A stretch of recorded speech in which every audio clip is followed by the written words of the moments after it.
నిన్న నైట్ వేసేయండి దీన్ని ట్వీట్. నైట్ నిన్న అసలు ఎవరు రెస్పాండ్ కూడా కాలేదు దాని మీద.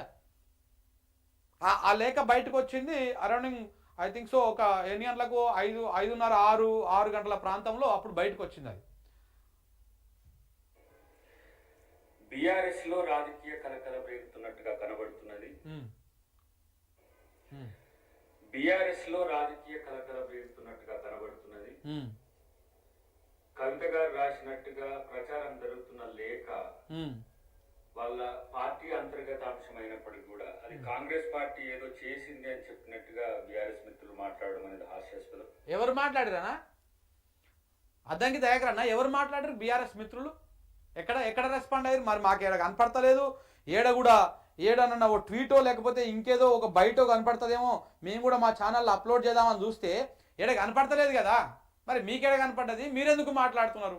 గుమ్మడికాయ దొంగ సామెత మీరెందుకు నిజం చేస్తున్నారు? ఇంకా చెప్పి ఏం చెప్తావా?